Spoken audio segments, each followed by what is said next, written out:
Deputy chief minister Pavan Kalyan garu తన పార్టీకి చెందినటువంటి కార్యకర్తలతో ఉద్యమి అనేసి ఒక సమావేశం నిర్వహించాడు.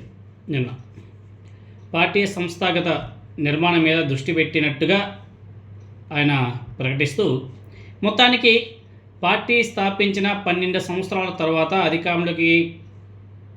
అధికారంలోకి కూడా వచ్చిన తర్వాత ఇన్నాళ్ళకు పార్టీ నిర్మాణం మీద దృష్టి సారించే ఆలోచన రావడం నిజంగా చెప్పాలంటే అభినందించాల్సిన విషయమే అని చెప్పేసి ఆ పార్టీలో ఉంటుంటే కొంతమంది నాయకులు మాట్లాడుకుంటున్నారు. అయితే సాధారణ తెలుగు క్షేత్రస్థాయి కార్యకర్తలకు అర్థం కాని పరిభాషలో విచిత్రమైనటువంటి పేర్లను పార్టీ కేడర్ కోసం ఆయన ప్రకటించారు.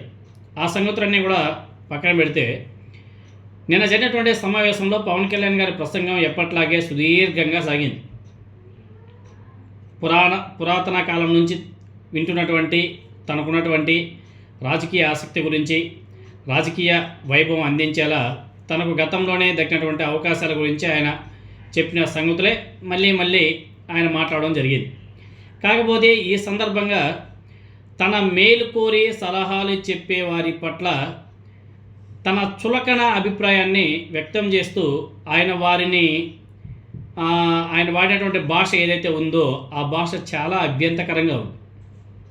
అది ఎవరు కూడా నచ్చడం లేదు. తమిళనాడు రాష్ట్రంలో విజయ్ గారు సాధించినటువంటి ఘన విజయం, పార్టీ పెట్టిన 27 నెలల్లో ముఖ్యమంత్రిగా అధికారంలోకి వచ్చినటువంటి విజయ్ గారి పట్ల అక్కడ ప్రజలలో ఉన్నటువంటి ఆదరణ చూసి పవన్ కళ్యాణ్ ఎంతగా ఓర్వలేకపోతున్నాడో, ఎంతగా అసహనానికి గురవుతున్నాడో ఆయన మాటలు బట్టి మనందరం కూడా అర్థం చేసుకోవచ్చు. ఆ సమావేశంలో పవన్ కళ్యాణ్ గారు మాట్లాడుతూ, పొరుగు రాష్ట్రంలో ఎన్నికల ఫలితాల తర్వాత విజయ్ గారి పార్టీతో తనను పోలిస్తూ కొంతమంది మాట్లాడుకుంటున్నారు. విజయ్ లాగా చేసి ఉండాల్సింది అనేసి తనకు కొంతమంది వ్యక్తిగతంగా మెసేజ్లు పెడుతున్నారు. వాళ్ళ తీరు ఊళ్ళో పెళ్ళికి ఏదో హడావిడి చేసినట్టుగా ఉన్నదని చెప్పేసి పవన్ కళ్యాణ్ గారు ఎద్దేవా చేశారు. సహజంగానే పవన్ కళ్యాణ్ నోటి వెంట ఇలాంటి వెతకాలాలు వచ్చినప్పుడు సభలో ఉన్నటువంటి ఆయన అభిమాన ఎవరైతే ఉండారో ముందర వాళ్ళంతా కూడా కేరింతలు కొట్టడం, చప్పట్లు కొట్టడం సహజం. కరతాళ ధ్వనులు చేయడం మామూలే. ఊళ్ళో పెళ్ళికి కుక్కల హడావిడి అనే సామెతను గుర్తు చేయడం ద్వారా విజయ్ గారి తరహాలో రాజకీయం చేసి ఉండాల్సింది అనేసి తనకు సలహా చెప్తున్నటువంటి వారిని పవన్ కళ్యాణ్ గారు కుక్కలతో పోల్చడం సమంజసమేనా అని చెప్పేసి ఎవరైతే ఆయన సపోర్ట్ చేశారో వాళ్ళందరూ కూడా పాపం బిక్కమొహం పెట్టుకున్నారు. అయితే అది మరీ అసభ్యకరంగా తనకే అనిపించిందో ఏమో, ఆ వెంటనే దాన్ని సర్దుకునే ప్రయత్నం కూడా చేశాడు పవన్ కళ్యాణ్ గారు. ఒక వీధిలో పెళ్లి జరుగుతుంటే చిన్న పిల్లలు తమ ఇంట్లోనే జరుగుతున్నట్టుగా అటు ఇటు తిరుగుతూ పరిగెడుతూ ఉంటారు అని చెప్పేసి ఏమాత్రం సంబంధం లేకుండా అలా పరిగెడుతూ ఉంటారు అని చెప్పేసి మరొక ఎగ్జాంపుల్ కూడా తీసుకొని ఆయన చెప్పడం జరిగింది. అంటే ఈయన మాటలు బాగా గమనిస్తే విజయ్ గారి గెలుపు తరహాలో తనను ఏపీ ప్రజలు ఆదరించకపోవడం, ఆయన పట్టించుకోకపోవడం, ఇప్పుడు ఆ అవమానపు గాయాన్ని మళ్ళీ కెలికినట్టుగా మాట్లాడుతూ ఉండడం ఆయన్ను ఎంతగా క్షోభకు గురి చేస్తున్నాయో మనం చాలా స్పష్టంగా అర్థం చేసుకోవచ్చు. అదేవిధంగా తమిళనాడు రాష్ట్రంలో హీరో విజయ్ గారు సాధించినటువంటి విజయం ఖచ్చితంగా పవన్ కళ్యాణ్ రాజకీయ ప్రస్థానంతో పోల్చదగినదే. అక్కడి రాజకీయాలు వేరు, ఏపీలో స్థితిగతులు వేరు అనేసి పవన్ కళ్యాణ్ ఆత్మవంచన చేసుకోవచ్చు. కానీ ప్రజలు విసిగిపోయిన పాలక పార్టీల పట్ల స్థిరమైనటువంటి వ్యతిరేకతతో ధైర్యంగా ముందుకు వెళ్ళడం ద్వారా మాత్రమే విజయ్ గారు అక్కడ గెలుపు బాట పట్టడం జరిగింది.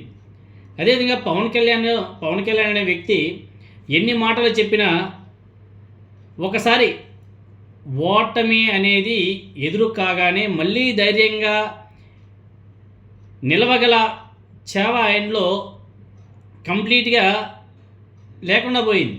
అది ఎందుకో మరి ఆయనకి పదవి మీద అంత అత్యాస లేకపోతే ఏమో తెలియట్లే. 2019లో ఒంటరిగా పోటీ చేసిన ప్రయత్నంలో కూడా విజయ్ గారి తరహాలో చిత్తశుద్ధి లేనందువల్లే పవన్ కళ్యాణ్ గారు 2 చోట్ల ఓడిపోవడం జరిగింది, ఆ పార్టీ ఓడిపోవడం జరిగింది. ఇవన్నీ పక్కన పెట్టినా కూడా పవన్ కళ్యాణ్ వరకు చేరేలా ఆయనకు మెసేజ్లు పంపగలిగే స్థాయిలో ఎవరైనా ఉన్నారంటే అది ఆయనకు చాలా దగ్గరగా ఉన్నటువంటి సన్నిహితులే ఉంటారు. ఎందుకంటే ఆయన మెసేజ్ పెట్టే అంత స్థాయి అంటే బాగా క్లోజ్గా ఉండేవాళ్ళు మాత్రమే అలా అంత యాక్సెసిబిలిటీగా మెసేజ్ చేయగలరు. విజయ్ గారి రాజకీయంతో పోల్చారంటే అది ఆయన మేలు కోరి ఒక మంచి సలహా ఇచ్చినట్టే కదా, అంతే తప్ప హేళన చేయడానికి కాదు. అలా తన మేలు కోరి మెసేజ్ పంపిన వారిని కూడా కుక్కలతో పోలుస్తూ హేళన చేయడం ఏ రకంగా సబబు అనిపించుకుంటుందో ఒకసారి పవన్ కళ్యాణ్ గారు ఆలోచన చేసుకోవాలి. ఎందుకంటే పవన్ కళ్యాణ్ గారికి అత్యంత సన్నిహితంగా లేకపోతే తన సామాజిక వర్గానికి సంబంధించినటువంటి సన్నిహిత వ్యక్తులు ఎవరో ఒకరు మంచి సలహాలు ఇచ్చి ఉంటారు. అంత మాత్రానికే వాళ్ళని కుక్కలతో పోల్చడం ఎంతవరకు సమంజసం? ఇలాంటి ఒంటెత్తు పోకడలకు పోతే ఆయనకు మాట మాత్రంగానైనా సలహా చెప్పేవారు భవిష్యత్తులో ఎవరు కూడా మిగలరు. ఆయన్ని ఇంప్రెస్ చేయడానికి మాత్రమే మాట్లాడుతూ నటించేవారు మాత్రమే ఆయన కోటరీలో కొనసాగుతారు. అలా కొనసాగిన రాజకీయ పార్టీలు ఏమయ్యా మనందరం కూడా చూసాం. నిజం చెప్పేవారు మిగలకపోతే ఎలాంటి ప్రమాదాలు సంభవిస్తాయో భవిష్యత్తులో పవన్ కళ్యాణ్ గారు రుచి చూడాల్సి కూడా ఉంటుంది. ఎందుకంటే అలానే పోయిన ఎన్నికల్లో జగన్మోహన్ రెడ్డి గారు కూడా అలానే చేసిన తప్పుల వల్లే ఆయన మొన్న ఓడిపోయాడు, ఘోరంగా ఓడిపోయాడు. దాని ముందు చంద్రబాబు నాయుడు గారు కూడా అలానే చేయడం వల్ల 2019లో ఓడిపోయాడు. సో పవన్ కళ్యాణ్ అనే వ్యక్తి ఎవరైనా ఒక విమర్శ చేసినా ఒక సలహా ఇచ్చినా తీసుకోలేదు, కానీ వాళ్ళని మళ్ళీ కుక్కలతో పోల్చడం అనేది సహేతుకం కాదు, మంచి పద్ధతి కూడా కాదు. మరి ఆయనకి పంపించేటువంటి మెసేజ్లు ఆ సన్నిహితులు పాపం ఇప్పుడంతా ఒక మూల కూర్చొని ఏడుస్తూ ఉంటారు. అనవసరంగా గెలికిన వాళ్ళబాయి ఈయన కాళ్ళ మీద పడుకుంటాడు, మనకెందుకు రాబాయి అని చెప్పేసి నెక్స్ట్ టైం నుంచి సలహాలు ఇవ్వడం, సజెషన్స్ ఇవ్వడం మానేస్తారు వాళ్ళు కూడా. ఎందుకంటే పవన్ కళ్యాణ్ గారి ధోరణి సరిగా లేదు. ఆయన అధికారానికి బాగా అలవాటు పడిపోయినాడు కాబట్టి ఇంకా ఎప్పుడు అలానే కొనసాగుదాం, అలానే కూటమిగా వెళ్ళిపోదాం, గుంపులో పోయిందే గెలిచిపోదాం, ఏదో ఒక డిప్యూటీ చీఫ్ మినిస్టర్ ఒక మినిస్టర్ పదవి తీసుకొని ఎంజాయ్ చేస్తున్నాం, మనకెందుకు ముఖ్యమంత్రి పదవిలో మనకెందుకు తొక్క తోలని చెప్పేసి మేబీ ఆయన ఆలోచన చేసి కూడా ఉండొచ్చు, ఎందుకు రిస్క్ తీసుకోవడం అనేసి.